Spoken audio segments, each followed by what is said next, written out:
Hello, everybody. I am joining you today with a very interesting topic. We've been talking a bit about branding this week, but this is about the reasons to rebrand. So there are really good reasons to rebrand, and there's some reasons not to rebrand. And I have got the fabulous Bec Hughes from Bec Hughes Branding, who is joining me today to share her 7 reasons why it is a good idea to rebrand. Like, when do you know that it's the right time versus, when is not the right time. So something that I see quite a lot, I guess, in online circles with people who are in business. Hey, Bec. Hello. Join me. Hi. Something that I see quite often is that people, treat branding, they might be feeling like, oh, something's not quite working with my business. Why aren't I attracting the customers that I want? Oh, I know, it must be to do with my brand. And, they start fiddling around with their brand colors, and maybe it's not on trend, and maybe that's the reason why it's not happening. And, that could go on and on and on forever. You honestly could spend so much time tweaking your visual.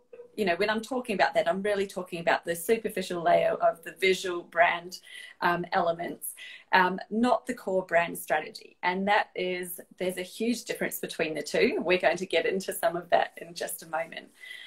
What are the other reasons that you see out there, Bec, where, people are attempting a rebrand potentially at the wrong time? What are they doing? Look, I think it happens all the time. And I think what I always say is your intuition is very important.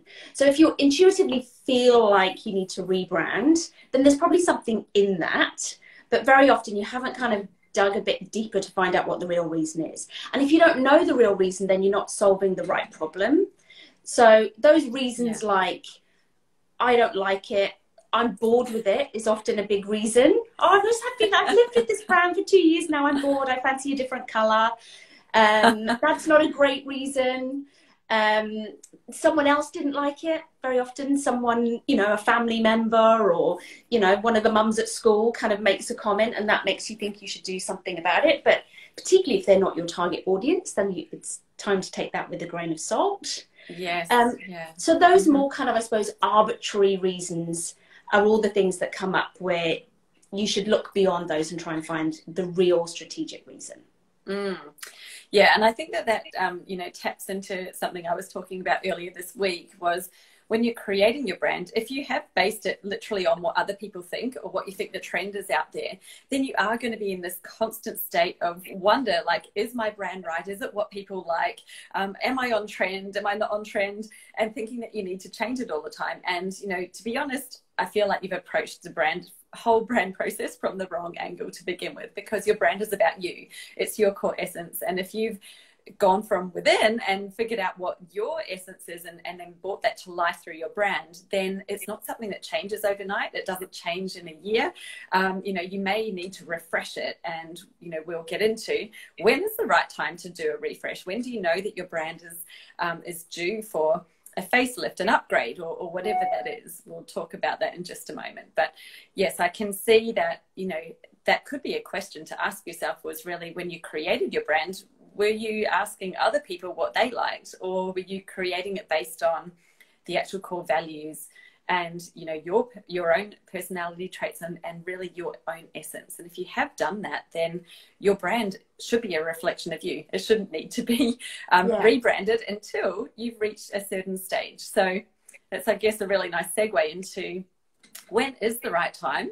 When are you ready for a rebrand? So can you tell us what I think you've got 7. I've got 7 moments. Yeah. I had to keep it to 7. But there are loads and loads of reasons, but I suppose there are kind of some common themes that come up. And the biggest common theme for me is that you've kind of outgrown your brand. And that's not a negative or a bad thing. I think often people think, oh, I didn't do it right in the first place, and therefore, I shouldn't need to do it again. I've made an error. But that's not the case. You can absolutely outgrow your brand. And there is very much a life cycle of branding. And I think probably close to 100% of the clients I work with have gone through the process where they created a brand in the early days because they just wanted to test their concept. They wanted to get up and running. They didn't want to invest a huge amount of money, which is perfectly acceptable and fine. And, you know, I understand that. But then they're 2 years in and they've really proved the concept, they've evolved, and now it's time to revisit and reinvest. So a really big one, a common one, and one that is a really positive reason to rebrand is that you've outgrown it. Yeah, I totally agree. And I actually often say to people when they're starting out, I'm like, you do not need to go to a big, deep level right now. If you don't understand it, you know, if you're not sure what you're doing, just get started, get it out there. No one is really going to, you know, depending on how much you change your brand, but you can change it. And that's the thing, it can evolve with you. And it's at that right time where you're ready, where you're like, now I know, now I'm established, I know who I want to be, I know what I want to say.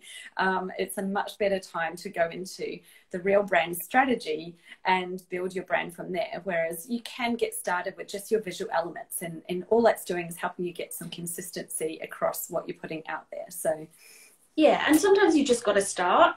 But I think, and that leads into, I suppose, another reason, which is very often when we start a brand, we start it with a kind of an idea in mind of what we're going to do. And I'll use an analogy, which is, you know, the cookie queen, let's say.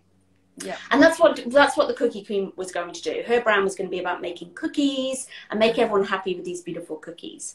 But then over time, that's evolved. And now the cookie queen wants to offer cakes and other kind of confections, and where she started with her branding has meant that it's not scalable because she's kind of locked herself down into this kind of positioning, which is a bit of a mismatch of where she wants to go. So that's kind of another reason, which is kind of very similar to outgrowing your branding, but it's more about, you may well outgrow the positioning of your branding that you kind of started with, and now you want to scale or you want to evolve, or the other way, you want to niche more. And now there's a bit of a mismatch between where your brand is and where you want to take your business. And that's a really good reason to reconsider and think about how your branding is going to become more focused. Yes, definitely. And that's exactly when I, you know, work with my clients, when, you know, when they're really, their market positioning is changing. They might be pivoting, they might be niching down further, which is usually what happens when they're working with me, you know, or, you know, they're really trying to say, that's the part that I want to be known for. That's the area of the market where I want to build my reputation. And to have your brand aligned to it just makes it such a much stronger proposition to put out there to the market, because people will recognize it and they'll, you know, begin to associate you with that, as opposed to you being in a maybe more generalist space. Yeah, absolutely. And I think what happens then is that you can get a much clearer communication in your branding. So you might have started with this really broad net that's kind of saying a lot of things, but maybe that also lacks a bit of clarity. So you can start to kind of boil things down and become a lot clearer in your communications as well, which I think is really, really powerful with your brand. And that kind of mismatch, I suppose, leads on to the third reason, which is also a potential mismatch with your audience. Sometimes your audience may change, they may evolve themselves, or you may also get a much better understanding of who your audience is, or some of the, I suppose, deeper drivers of your audience, their mindset drivers, some of the emotional reasons why they might connect with your brand. So you've gained that better understanding, but your brand doesn't really get to the heart of that. So when you start to find that there's a bit of a mismatch with, and also your audience needs may have changed, they may have become more aware or more motivated about new things as they've evolved.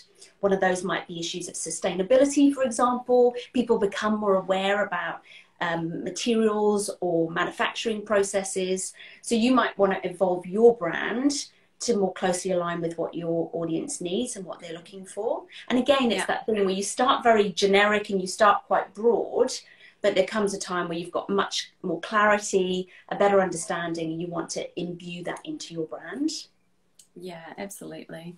And you think even with, you know, brands that are quite personal brands, you know, as you grow and you know, you might go from where you had been young and, you know, maybe it was really what would I call it? Somebody without kids who's young, and then, you know, you move into the next life stage and you feel like, well, that doesn't really reflect me and who I am, the essence of me anymore, because I've changed, and, you know, 10 years down the track, you're going to be feeling quite different. So, you know, I think there's definitely those phases where it's about connecting with you are, and also where your audience is as well, because if they've moved with you, they're also no longer the young funky, you know, teenagers or early 20s that they used to be. Yeah, So, and that's very true. I think that particularly in service-based businesses, I think you often find that as you evolve, your audience will evolve with you in either their life stage or what they need, what they're looking for. It just happens and it happens naturally because people are drawn to the people who are like them. And you want to always make sure that they feel like there's a very peer-to-peer kind of conversation going on. So there can often be that kind of mismatch between you and where you were 5 years ago and where you and your audience are now. Yes, yeah, absolutely. Yeah. Great. Look, a reason that comes up a fair bit, and this is perhaps one of my personal favourites. Because it's so easy to resolve in many ways, but I understand how it happens, is your brand can become diluted over time. And this kind of links to one of the reasons not to rebrand, which is I became bored, or I just wanted to try on a different colour palette, and I tinkered with that for a while, and then I kind of went to something else, but I kept certain bits of my brand, and your brand kind of evolves over time into a bit of a mishmash. And everybody involved, including you, is a little bit confused about where really the heart of it is. And that can be the visual, so that can be how it's supposed to look. Sometimes it looks one way, you know, an Instagram post one week looks different to the next week because you just kind of have been feeling your way. Or that can happen in your messaging as well. Your messaging can become inconsistent because, you know, you're starting to try on different ways of communicating, but over time things become a little bit diluted. So absolutely. I think that when you kind of get to that point where you've become a bit confused, things have become a little bit inconsistent. You've, as I like to say, you've created a bit of a camel with your branding. You started off with a beautiful horse and you stuck 2 humps on it, and it kind of all went a bit awry. I know, everything always starts off so lovely and consistent, and then the longer it goes on, the more you tweak things, you edit things, and then all of a sudden you've got lots of stuff out there that is saying different things altogether. So, you know, then bringing it all back together and saying, right, what is the message that we really want to give? What is that key message? And sometimes I think it may not be so much in the visuals, but certainly your brand messaging and strategy, I think, is something that evolves a lot more and more frequently for me than the visuals even. You know, you can make tiny tweaks to, I think, visual, you know, potentially like graphic styles, still staying within your overall brand style. But the messaging is something that, I think it evolves so quickly, especially depending on how much content you're putting out there. It does. And it's kind of what I always think of it as death by tweaking, really, is that it kind of evolves over time. And I do it like, you know, you tweak to the point where you can't get back. You kind of go, I've come too far, and what, you know, where do I go back to? And it just all becomes a little bit confused. And that's a really good time to regroup, because it could be you've got to intuitively almost the right place, but it just needs a bit of extra shaping, a little bit of extra help to bring it all together and to give it some clarity. Absolutely. And just make sure that all of those points are then consistent. So, you know, because you might have evolved your messaging, but then there could be some things that actually aren't connected anymore. They've become unaligned. You know, I like to talk to people because sometimes they don't really realize things like, you know, if you're trying to be a real and authentic brand, then using imagery that's not real and authentic is totally against what you say your brand is. So, you know, everything that you use in your brand, whether it's your wording, whether it's how you sound, you know, what you're doing, what you're saying, how you look, the images that you use, all should align towards those same core ingredients of the brand, or if it's values, you know, they should be presented, I guess, through all of those different mediums so that we get that sense of this is an authentic brand. You know, the photos that they use are authentic photos. They're not, you know, highly, what would you call it? You know, when they're like really photoshopped fake stock photos don't suit well with an authentic brand. You know, it's like they're just complete mishmash. So, you know, it's simple things like that, which can seem really minor, but they all contribute to having a really strong brand. And that's what can get out of sync, I think, over time, isn't it, when you evolve? And look, there's a bit of a sort of an irony in branding, in that you want it to be really authentic and a true reflection of you. But the hardest thing to do is to find that authenticity and that reflection of you yourself. So, for example, I am a brand specialist, but branding me was like the hardest project I've ever done. Because it's very hard to see yourself through those objective eyes as well. And there's a real, you know, everyone talks about mindset in everything. But there is a real mindset in branding, which is about being able to cut through some of the noise and be able to be decisive, make decisions about your branding, be really clear about who you are, and not let all the other things, all the other noise and opinions kind of get in the way of that.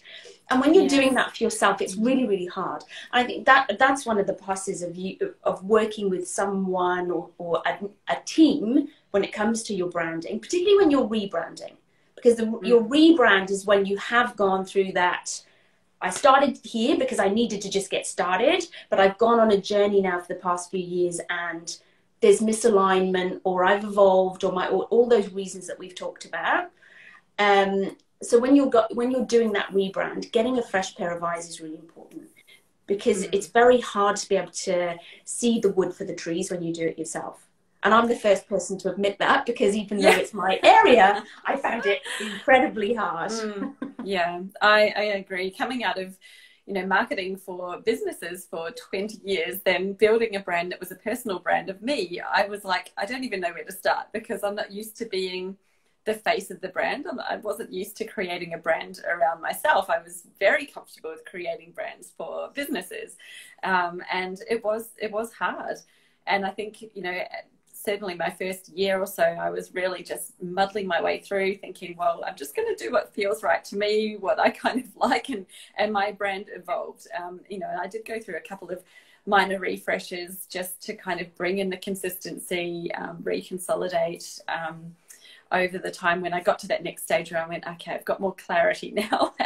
But even, you know, things like getting your brand photos done, like the first time it was hard, because I know what I don't want, but what is really me? And I just felt so awkward. By the time I got, you know, the next set done, I was so much clearer, and the results were just completely different. You know, and it was just about really understanding what that was, that, you know, what it was that I wanted to get across, and who I was, and how I wanted, you know, how I wanted to, or how I could describe, I guess, what my brand was. Then the photographer could really work with me to make that happen. So and look, you touched on something really important there, which is, you know, what is a rebrand? You know, you talked about in making a tweak, and sometimes a rebrand is only, you know, it's not one thing. It's not a complete reinvention. It's not, right, we're going to change the name, we're going to change the logo, we're just going to throw everything out and start again. That's not a rebrand. You know, a rebrand is first and foremost understanding, like we said in the beginning, your strategic reason for doing it. But then it's kind of understanding, how far do I need to go to meet this objective? And that could be small tweaks. That could be, well, look, it's just become a bit of a mishmash. It's become confused. We just need to pad it into shape. Or it could be, actually, now we're sending out all the wrong messages. This isn't aligned to where I want to be, and we do need to look at something more radical, more revolutionary, and anything in between. So, you know, a rebrand can be many different iterations. It can be a small tweak. It can be a bit more of an evolution. We're keeping the same name. We're keeping some of the equities that we know our audience will recognize, certain colors, for example, or it can be a complete and utter change. And that's part of the strategic process, is understanding how big that change needs to be. Yes. And I think that that probably leads us on to, I'm sure it will be one of your 7, is that sometimes, you know, and I've been certainly working for companies where we've had to rebrand to a completely new brand. So it wasn't, you know, growing up, it wasn't tweaking and consolidating and, you know, lifting to the next level. It was actually, no, we've had either a merger or something's happened, or there was an acquisition, or the brand had been in a place where, you know, it really had some really negative equity around it, and it was a smart business move to rebrand and to, you know, I guess clean the slate. So, you know, been in all of those situations, and they're much, much bigger projects. But, you know, what do you have to say about that? Look, reputation is a really important one, and it's definitely a compelling reason to rebrand. You know, I've worked with clients where they, you know, a company may have gone into liquidation, but it's then been acquired, but that does leave a lot of baggage, or, you know, there may have been issues in the past around service. You know, if you as an individual in that brand, you might have been going through a difficult time. It might have been early stages of motherhood, for example, and you weren't delivering at your best, perhaps when you reflect. There are lots of reasons why, you know, if you're honest with yourself, maybe your brand reputation has suffered over time. Maybe there were some issues with a courier service that you didn't have control over, but they've created, you know, long-term damage. So there's lots of reasons why your brand reputation can suffer. And sometimes that's, you know, that's not a brand issue. That's a different kind of fix through marketing. But sometimes it does need a sort of brand intervention, if you want to call it that, to kind of change things up. And that might be ultimately a complete rename and a rebrand, or it could be something softer to kind of let everyone know that things have changed, and to sometimes address some of those reputational issues head on. Just to use an example, I think Aldi do it brilliantly. You know, they've had all these things around, you know, issues about their trolleys and the fact that you've got to go and get their trolley. You can't dump their trolley anywhere. You've got to go and get your money back. Issues with the checkout, the way they throw stuff down at you. But they actually, and they're potential reputational negatives, and they started to become those things, but they address them in their communications really well and have made those things, that tone of voice even of how they confront those things, part of their brand. So there are lots of ways to kind of deal with reputational issues, but branding is kind of, sometimes that might be a reason to rebrand if you think your reputation suffered a bit. Yeah, absolutely. And then I think I've got one more, because I promised one more. 7. Okay, great. And this is a really important one, and this is about your magnetism. And I think, again, so many brand, or particularly in the early days, you start off and you talk to what you do. And I see so many brands getting built around that what, you know, things like, you know, I have worked with a client called Specialized Advice. That's what they named themselves, which is actually just what they did. Like, they were a financial planner. It was a tagline.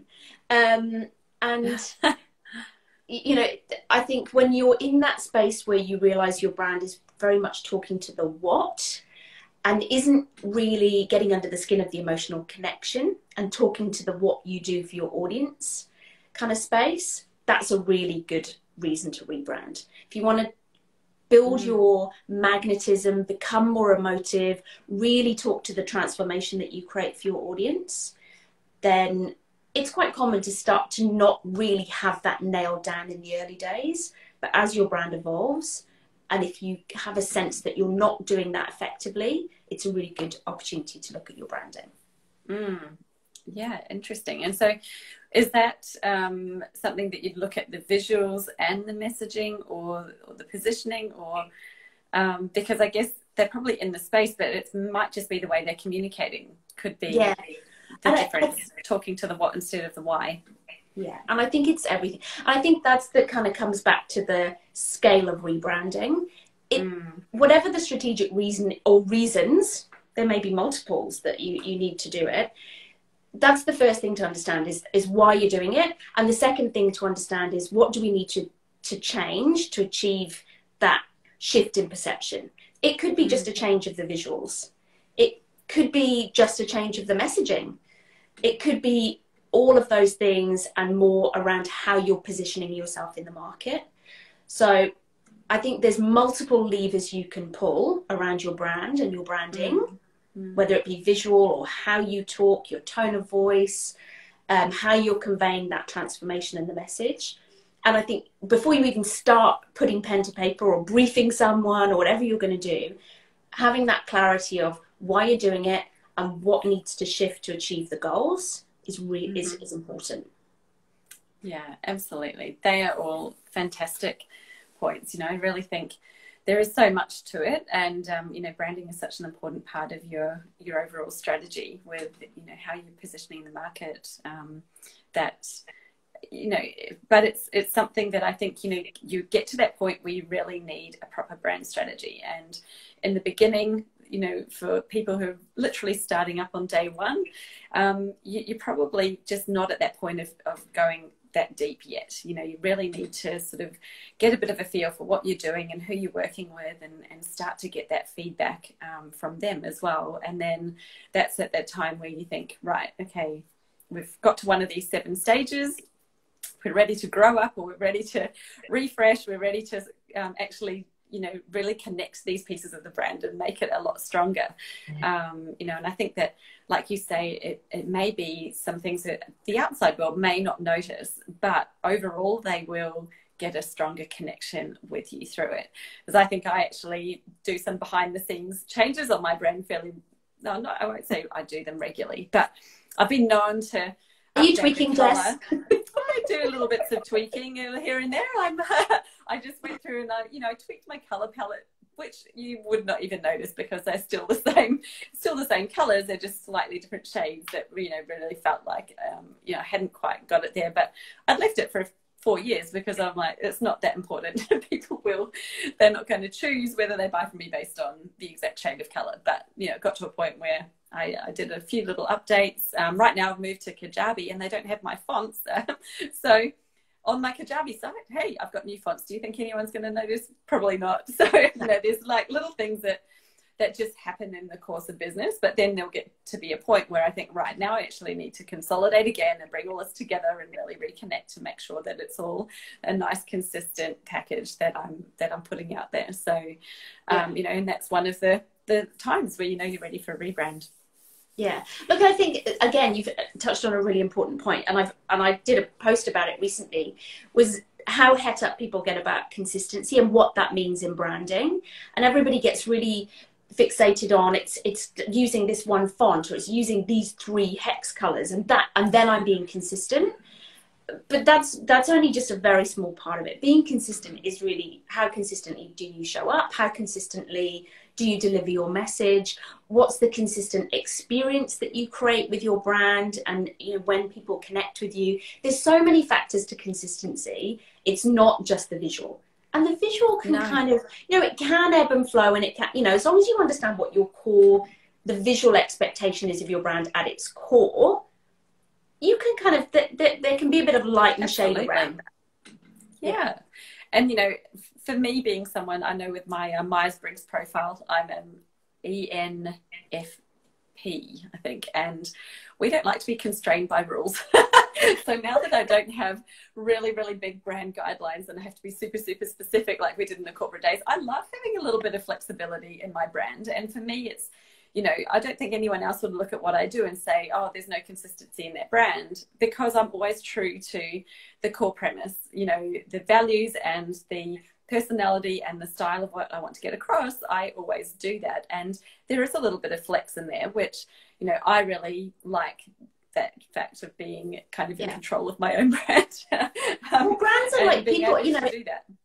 And having that, so, you know, when you connect with people, you don't expect them to be wooden. You don't expect them to behave the same all the time. You don't expect them to always show up in exactly the same outfit. You know, that sort of light and shade and difference and flexibility and surprise sometimes are what make people attractive and magnetic. And the same goes for brand. It's got to have depth and layers. You know, being just rigidly stuck to a formula is not what makes a strong brand. Exactly. Yeah. Because you lose all that emotion.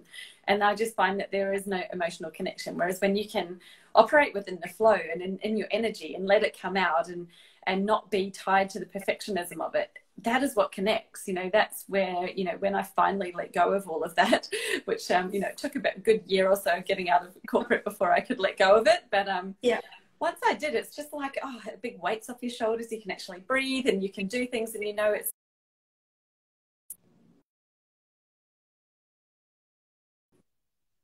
We lost you for a second. I think. Oh, sorry. I was carrying on talking. My phone has got low battery.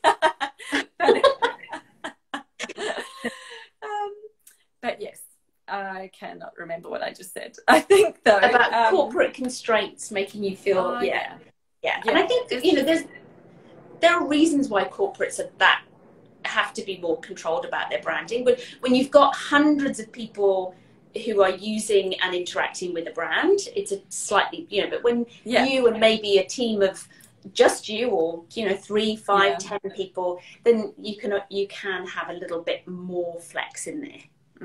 Absolutely. And I used to be one of the controllers of the brand, being head of marketing. That was my role, you know, develop the brand. I was very, you know, protective of it. But I think that, you know, when I started working for startups as well, I realized that there can be a bit of flex here, and it was really, really great to, you know, see how you can use it and evolve it, and really work within it, as opposed to, you know, when I've been in some big global companies and it was just, you know, to the letter, to the T, where you could not budge outside of these guidelines, or else. And you know, I think that's where they're probably starting to find, hey, they've got to keep moving and going with the flow, and they've got to, you know, evolve their how they communicate and how they come across as well, because we're not beings that don't move. You know, humans are, you know, we're energetic beings, and we connect with energy. So yeah, excellent. Well, I have to thank you very much for joining me today. This has been a really great chat, and I think you and I could probably talk about branding for at least another hour. We proved that to anyone. But thank you so much, and I know that you are going to be an amazing resource for the members of the Momentum Club as our brand expert. So thank you as well for coming on board with that. And if anyone would like to connect with you, how do they best find you, Bec? Definitely on Instagram, so Bec Hughes Branding, or my website, which is Bec Hughes, just bechughes.com. And Hughes is Hughes. Yeah, always good to spell it out just in case. I always have to spell my last name and people still put the E on the end. So funny. Thank you so much. And if anyone who is on the replay, thank you for watching the replay. Always drop us a comment, a question, and either Bec or I are more than happy to answer. Otherwise, thanks, Jess. It was a pleasure. Thank you. Bye, everyone.